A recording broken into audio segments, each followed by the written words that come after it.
வணக்கம். பஞ்சபூத ஆரோக்கிய வாழ்வியல் கருத்தியல்ல இன்று நம்ம பார்க்க இருப்பது ஆளுமை அப்படிங்கிறதான். ஆளுமை என்பது மிக முக்கியமான ஒன்று. இந்த ஆளுமை மூலமாக மற்றவற்றை ஆளுமை செய்து நாம் ஆரோக்கியமாக மகிழ்ச்சியான வாழ்வியலை வாழ முடியும். மகிழ்ச்சியான வாழ்வியல் அப்படிங்கிறது நமக்கு பிடித்த வாழ்க்கை. நமக்கு பிடித்தது அப்படிங்கிறது ஒவ்வொருத்தருக்கும் மாறுபடும்.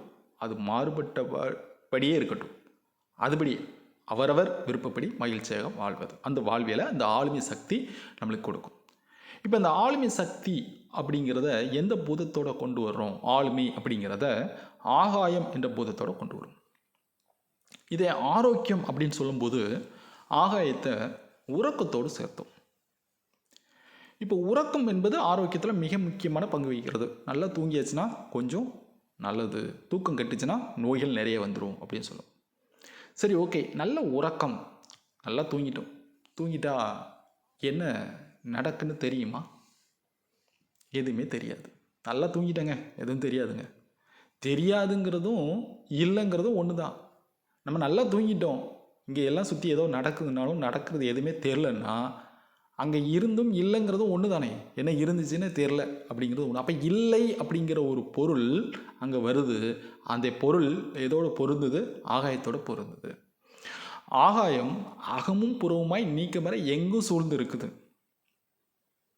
ஆனால் அது எங்கே இருக்குதுன்னு நீங்கள் தேடினீங்கன்னா அடிமுடிய தேடினாலும் கிடைக்காது. நீங்கள் அப்படியே ஆகாயம் கடலை தாண்டி இருக்குதுன்னு கடலை தாண்டி போனாலும் சரி, அங்கங்கே எட்டி எட்டி போயிட்டே இருக்க வேண்டியது. ஆகாயத்தை பார்க்க முடியாது. நீரும் நெருப்பையும் காற்றையும் நிலத்தையும் பார்ப்பது போல அதை தேடி போக முடியாது. ஆனால் ஆகாயம் இருக்குது. இல்லை, ஆனால் இருக்கிறது. அந்த ஆகாயம் ஆளுமை செய்கிறது, மற்ற 4 பூதங்களையும் ஆளுமை செய்கிறது என்பதுதான் உண்மை. ஆகாயம் ஆளுமை செய்கிறது. இந்த ஆகாயத்தை இல்லைன்னு சொல்லிட்டோம், உறக்கத்தோடு இருக்குது அப்படின்னு சொல்கிறோம். அந்த உறக்கத்தோடு இன்னொன்று ஒற்றுமையாகி வருவது என்னன்னா கனவு. கனவு காணுங்கள் அப்படிங்கிற ஒரு கருத்தியல். கனவு காணுன்னா எல்லாம் கிடைக்கும். அப்போ தவம் அப்படிங்கிறத வச்சுக்கோங்க, கற்பனைன்னு வச்சுக்கோங்க, சீக்ரெட் அப்படின்னு சொல்லுவோம் இல்லையா? அப்போ கனவு காண்பதின் மூலமாக நம்ம எல்லாத்தையும் அடைய முடியும் அப்படின்னு சொல்கிறோம். அதே தவத்தின் மூலமும் அடைய முடியும் அப்படின்னு சொல்லுவோம். இங்கே நம்ம யூனிக்கான ஒன்று நம்ம புரிஞ்சுக்கணும். தவம் மூலமாக எது வேணாலும் அடையலாம் அப்படின்னு சொல்லும் பொழுது, தவம் என்று சொன்னாலே வரம் என்று சொல்லுவோம். வரம் என்பது எல்லாமே யூனிக்காக இருக்கும், டிஃப்ரெண்ட்டாக இருக்கும். ஒருத்தர் சொல்லுவான், நான் பெண்ணால் தான் சாகணும், அந்த மாதிரி வர வேணும்னு கேட்பான். ஒருத்தன் எனக்கு ஒரு தலையால் சாவு வரக்கூடாதுன்னு சொல்லுவான். ஒருத்தன் மிருகத்தாலையும் மனிதனாலையும் வரக்கூடாது, இப்போ இருக்கிற பிறவிகள் எதுனாலையும் சாவு வரக்கூடாதுன்னு. எல்லாம் யூனிக்காக இருக்கும். பார்த்தீங்களா? தவத்தினால் கிடைத்த வரங்கள் எல்லாமே யூனிக்காக இருக்கும். நீங்கள் புராண கதைகள் பார்த்தீங்கன்னா யூனிக்காக இருக்கும். அப்போ நீங்கள் தவம் என்பது பேராசையானது. ஆனால் அந்த பேராசை என்பது உங்களுக்கான தனித்துவமாக இருக்கணும், பிறரை கெடுப்பதாக இருக்கக்கூடாது. உங்களுக்கான தனித்துவமாக இருக்கணும். அது நடக்கும், கிடைக்கும், வரம் கிடைக்கும். அதுதான் இங்கே முக்கியம். சரி, இங்கே ஆளுமை செய்வதில் நான் சிம்பிளாக ஏதோ ஒன்று நடக்கிற மாதிரி, நம்ம தவம் இருக்கும்போது ஏதாவது ஒன்று முடியும் அப்படிங்கிற மாதிரி தான் நம்ம தவம் இருக்கணுமே தவிர, எண்ணங்கள் இருக்குமே தவிர இல்லாமல் இருக்காது. அப்படி இருந்துச்சுன்னா முயற்சிகள் இல்லாவிட்டால் அது தோற்று போகும். நம்மளாலேயே அடுத்த நாள் நினைக்க முடியாது, மாறிக்கிட்டே இருப்போம். அப்போ இங்கே ஆளுமை செய்ய முடியும் அப்படிங்கும்போது பணம் 10 செய்யும் அப்படிங்கிறோம். இந்த ஆளுமை செய்ய முடியும். எனக்கு தேவையான ஆரோக்கியம், நல்ல நீர், நல்ல உணவு.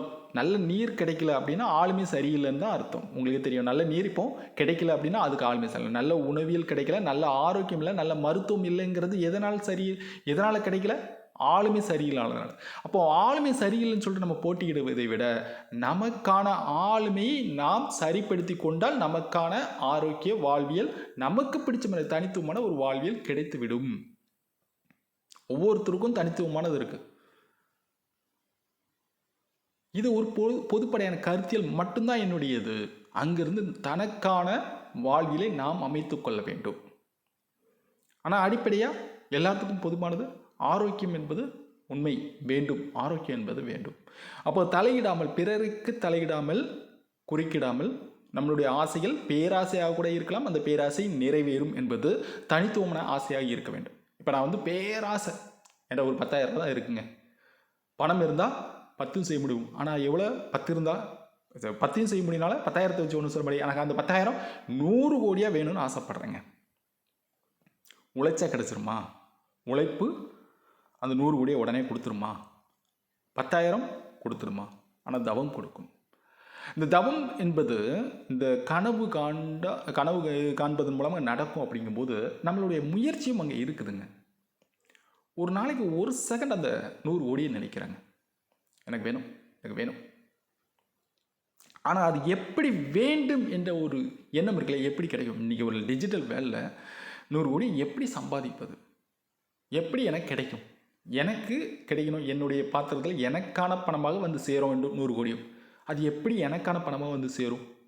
அதற்கான கற்பனை முயற்சி தனித்துவமாக இருக்கும். இப்படி இப்படி இப்படி அப்படின்னு சொல்லிட்டு நம்ம தினம் 1 செகண்ட் நினைக்கிறோம்னு வச்சுங்களேன். அந்த 1 செகண்ட் தினம் நினச்சிக்கிட்டே இருந்தாலும் அதுக்கான காலத்தில் வந்து நிறைவேறிவிடும்.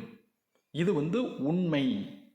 இந்த உண்மை ஒவ்வொருத்தருக்கும் இந்த காலம் ஒரே போல் இருக்குமா அப்படின்னா கொஞ்சம் மாறுபடும். இந்த இயற்கைக்கு தகுந்தவர் மாறுபடும், நம்மளுடைய முயற்சிக்கு தகுந்தவர் மாறுபடும். நம்மளுடைய முயற்சியில் தான் இருக்குது. ஆனால் கண்டிப்பாக அது நடக்கும். எந்த ஒரு தவத்தில் நம்மளுடைய ஆளுமையில் சக்தியின் மூலமாக நாம் நினைப்பது நடக்கும். அது நாம தான் நம்ம கெடுத்துக்கிறோமே தவிர பிறர் கெடுப்பது அல்ல என்பதை புரியும். தீது நண்டும் பிறதர வாரா என்பது போல நமக்கான ஆரோக்கியம் என்பது நாம் எடுத்துக்கொண்டதே தவிர இந்த ஆளுமை சரியில்லைனாலும் இங்கே நீர் சரியில்லை, இது காற்று சரியில்லை, இது இப்படி சரியில்லைன்னு சொல்றதுலாம் ஒன்றும் இல்லை. நமக்கு நாம் நம்மை ஆளுமை செய்யவில்லை என்பதுதான் மிக நிதர்சனமான உண்மை. நம்மகிட்ட இருந்தால் நம்மளுடைய ஆரோக்கியம் இருக்குது. அதனால் நம்மளுடைய ஆளுமையை நம்ம உயர்த்தி கொள்ள வேண்டும். இப்போ இங்கே வந்து முயற்சி அப்படிங்கிற ஒன்று நம்ம எடுக்கிறோம். இந்த முயற்சியில் இந்த ஆளுமையை எப்படி நம்புறது, இந்த ஆளுமை சக்தி நம்மளுக்கு எல்லாம் கொடுத்துருங்கிறத எப்படி நம்புறது, இதுக்கு கால இடைவெளி ஆகிறது அப்படிங்கிறத நம்ம எப்படி புரிந்து கொள்வது அப்படின்னா, இயல்பாக ஒரு குழந்தை இன்னொரு குழந்தையை பெற்றெடுப்பதற்கான காலகட்டம் அப்படிங்கிற ஒன்று மாறுபடுது இல்லையா? இயற்கை, அதாவது ஒரு குழந்தை பிறந்துச்சு, அது ஒரு 18 வயசு பருவங்கள் வந்த உடனே அடுத்த குழந்தை பெற்றெடுப்பதற்கான ஒரு பக்குவத்தை அடைந்து விடுகிறார்கள் இல்லையா? அது இயற்கையாக ஒரு சூழல் அமைந்து விடுது. ஆனால் எல்லாரும் அடுத்த குழந்தையை பெற்றெடுத்து விடுகிறார்களா அந்த காலத்தில் அப்படின்னா இல்லை. அது அவங்களுடைய முயற்சி, சூழல், குடும்ப சூழல் இப்படி எல்லாம் மாறி அது 20 வயதிலையும் நடக்கலாம், 25 வயதிலும் நடக்கலாம், 30 வயதிலும் நடக்காமலும் இருக்கலாம். ஆனால் பக்குவம், அந்த இயற்கைக்கான பக்குவம் 18 வயதிலே வந்திருப்பார்கள். ஆனால் குழந்தையை பெற்றெடுப்பதில் அந்த சுழற்சி வருவதற்கான காலம் மாறி இருக்கும். அப்போ நமக்கான முயற்சி, நம்மளுடைய கனவுகள், நம்ம எந்த அளவுக்கு முயற்சி எடுக்கிறோம், நம்மளுடைய சூழல் எப்படி அமைந்திருக்குங்கிற பொறுத்து மாறினாலும் நாம் திடமாக இருந்தால் கண்டிப்பாக விரைவாக நடந்துவிடும். அந்த பருவத்தில் காலத்தில் நடந்துடும் நம்ம முயற்சி எடுத்தாச்சுன்னா. அப்போது 100 கோடிங்கிறது இன்றைய காலகட்டத்தில் ரொம்ப சின்ன விஷயம் அப்படிங்கிறத இப்போ தான் நம்ம புரிஞ்சுக்கிறோம். ஏன்னா அது நம்மளுடைய அடிப்படை தேவை. அப்போ அடிப்படை தேவை எல்லாமே எளிதான ஒன்று தான். அப்போ அதற்கு நாம் சரியாக என்ன பண்ணணும்? கொஞ்சம் ஆளுமையை கொஞ்சம் வலுப்படுத்த வேண்டும். நம்மளுடைய ஆளுமை சக்தியை வலுப்படுத்த வேண்டும். அப்போது இந்த அடிப்படையான தேவையை தான் நம்ம கேட்குறோம். நமக்கான சுத்தமான ஒரு நீர், நமக்கு சுத்தமான ஒரு உணவு, நம்மளுடைய தனித்துவமான ஆரோக்கியமான ஒரு வாழ்வியல். நம்ம அந்த இயற்கை படைக்கும் போதே நம்மளை ஒரு தனித்துவமாக தான் படைச்சிருக்கு. தனக்குன்னு ஒரு ஆசை இருக்கும், தனக்குன்னு ஒரு கற்பனை இருக்கும், அதன்படி வாழணும்னு ஆசைப்படுவோம் இல்லையா? அந்த தனித்துவமாக தான் நம்மளுக்கு படைச்சிருக்கு. தனித்துவமாக படைச்சிருக்குதுங்கிறதுல நம்ம நல்லா புரிஞ்சுக்கணும். அந்த தனித்துவத்தை நம்ம புரிஞ்சிக்காமலே போயிட்டோம். இப்போ இந்த இயற்கை நம்மளுக்கு கைநாட்டுன்னு சொல்லிட்டு கைரேகை ஒன்று கொடுத்துருக்குது. அந்த கைரேகை தனித்துவமானது. அந்த தனித்துவமான கைரேகை தான் முற்காலத்தில் பத்திரப்பதிவுக்கு பயன்படுத்துனாங்க. ஏதாவது எழுதி கொடுக்கணும்னா கைநாட்டு வச்சு விட்ருவாங்க. கடைசியில் படிக்காமல் கை நாட்டு வச்சுட்டு உன் சொத்தெல்லாம் போச்சுருமா. ஆனால் அங்கே வேறு. ஆனால் கை நாட்டு என்பது உண்மை, அங்கே தனித்துவம் இருக்குது. இன்றைக்கி பத்திரம் எழுதி கொடுக்குன்னா கூட என்ன வேணும்? கை நாட்டு வேணும். ஆதார் கார்டுக்கு இல்லாமல் ரிஜிஸ்டர் பண்ண ஆதார் கார்டுனாலே அது வெரிஃபை பண்ணுறதுக்கு என்ன பண்ணுறா? கை நாட்டு வைக்கிறாங்க இல்லையா? கைரேகை செக் பண்ணுறாங்களா இல்லையா? அப்போ கைரேகை என்பது யூனிக்கோ ஆனது போல் இந்த இயற்கை படைக்கும் போது எல்லாமே தனித்துவமாக தான் படைச்சிருக்கு. நமக்குன்னு தனித்துவ ஆசைகள் இருக்கிறது. நம்மளோட வாழ்வியலில் தனித்துவம் இருக்கிறது. எல்லாரும் போல ஒரு பொதுவாக ஒன்று சொல்கிறது அல்ல. நமக்குள்ள ஒரு தனித்துவமான வாழ்வியல் இருக்குது. அதை நாம் அமர்ந்து ஒரு நிமிடமாவது கொஞ்சம் யோசித்து தினமும் நம்ம வாழ்ந்துக்கிட்டே இருக்கணும். நமக்கான வாழ்வியல் வாழணும். நம்மளுடைய ஆளுமை சக்தியை பெருக்கிக் கொள்ள வேண்டும். ஆளுமை சக்தியை பெருக்கிக் கொள்வதன் மூலமாக நாம் நினைத்தது போல நல்ல வாழ்வியலை வாழ முடியும். அது நிதர்சனம். நீங்கள் எக்ஸாம்பிளுக்கு தவத்தின் மூலமாக எல்லாம் நடக்கும். ஒரு தனித்துவமாக நம்ம பேராசையாக எது நினைத்தாலும் நடக்கும். நம்ம நினைக்க தவம்னு வந்துட்டாலே அது பேராசை தாங்க. அது தனித்துவமாக இருக்கணும், அவ்வளோதான். இந்த 100 கோடி அப்படிங்கிறது வேண்டுமென்றால் பணம் என்பது பொதுப்படையாக இருக்கலாம். அந்த 100 கோடி எப்படி வர வேண்டும், அதை நான் எப்படி பயன்படுத்த போகிறேன், அந்த பயன்பாடு தாங்க முக்கியம். அந்த பணம் 100 கோடி எப்படி ஆகப்போகுதுங்கிறதுல என்னுடைய தனித்துவம் இருக்கும். அதை பயன்படுத்த போகிறோம் இல்லையா, அதில் தனித்துவம் இருக்கும். ஆனால் பணம் வேண்டும், அந்த பணத்தை நான் எப்படி பயன்படுத்த, அப்போ அந்த பணம் பயன்படுத்துவதற்கான கற்பனைகள் எனக்கு சரியாக அமையும் பொழுது அந்த பணம் எனக்கு சரியாக கிடைத்துவிடும். அப்போ தவம் என்பது முடியும். அந்த முடியும் என்பதை தனித்துவமாக நாம் கொஞ்சம் இப்போ ஒரு சில நம்பப்படும். எப்போ இந்த தனித்துவங்கிறது ஏற்கனவே இந்த கற்பனை இது எல்லாமே உண்மை என்பதை பலரால் நம்பப்பட்டது மட்டும் இல்லாமல் பலரால் ஏற்கப்பட்டது, நிகழ்த்தப்பட்டது. அப்படி இருக்கும் பொழுது இது எளிமையாக நம்பலாம். நானும் இந்த லெவலுக்கு வந்திருக்கேன்னா இந்த இயற்கையோடைய ஆளுமை சக்தியால் நம்மளுக்கு கிடைச்சது தான். எனக்கு கிடைச்சது இந்த ஆதியினால் எனக்கு கிடைச்சது தான் எனக்கு நல்லாவே தெரியும். அப்போது அது எனக்கு தெரிஞ்சதுனால இப்போ இன்னும் எனக்கு அதிகமான நம்பிக்கை வருது. இந்த பஞ்சபூதங்கள், இந்த ஆளுமை நம்மளுக்கு, அந்த ஆதி சக்தி நம்மளுக்கு கண்டிப்பாக இதையும் கொடுக்கும்.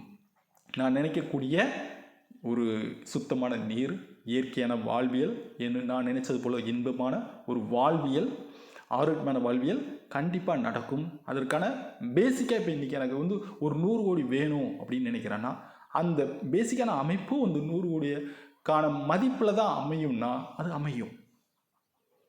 அது அமையும் என்று நான் நம்புகிறேன். அது நடக்கும். அது நடக்கும் பொழுது ஏற்கனவே எல்லோரும் சொல்லப்பட்ட ஒன்றே நான் சொல்லியிருந்தாலும் அதை நீங்கள் பார்த்துருக்கலாம், இல்லை பார்க்காம இருந்திருக்கலாம். இப்போது ஒருத்தர் சொல்கிற அது நடக்கும் பொழுது நாம் ஒருத்தரை பார்த்து அவர் சொல்லி அதை அவர் நிகழ்த்திய பொழுது அதில் இருக்க நம்பிக்கை பெருகும். இப்போது இந்த வாழ்வியல்ங்கிறது இனிமேல் தனித்துவமான வாழ்வியல் என்பதை எல்லோரும் புரிந்து கொண்டு ஆரோக்கியமான வாழ்வியலுக்கு தான் நம்ம போக போகிறோம். ஏன்னா ஆரோக்கியம் என்பது தான், மகிழ்ச்சியான வாழ்வியல் என்பது தான் இந்த இயற்கையோடைய படைப்பு. இயற்கை நம்மளை படைத்தது நாம் இன்பமாக இருக்க வேண்டும். நாம் ஒவ்வொருத்தரும் தனித்துவமான இன்பத்தோடு இருக்கிறோங்கிறது தான் அதனுடைய படைப்பை. அது ஒவ்வொரு விதத்தையும் இன்பமாக புதிதாக படைத்து மகிழ்கிறது.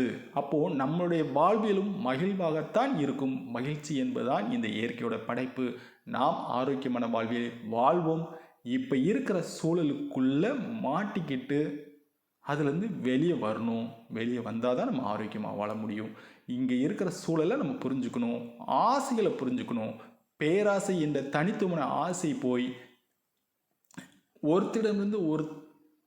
பிறரிடமிருந்து பாதிக்கப்பட்டு இருக்கக்கூடிய ஆசைகள்லேருந்து வெளிப்படணும். ஆசை வேறு, பேராசை வேறு. தனித்துவமான ஆசை, பேராசைங்கிறது வேறு. அப்போ தனித்துவமான நம்மளுடைய வாழ்வியலை நாம் முதல்ல புரிஞ்சுக்கிட்டு அதுபடி வாழ வேண்டும். ஓகே, தினம் 1 செகண்ட் உங்களுடைய தனித்துவமான பேராசைக்காண்டி முயற்சி செய்யுங்கள். ஆரோக்கியமாக மகிழ்ச்சியாக வாழலாம்.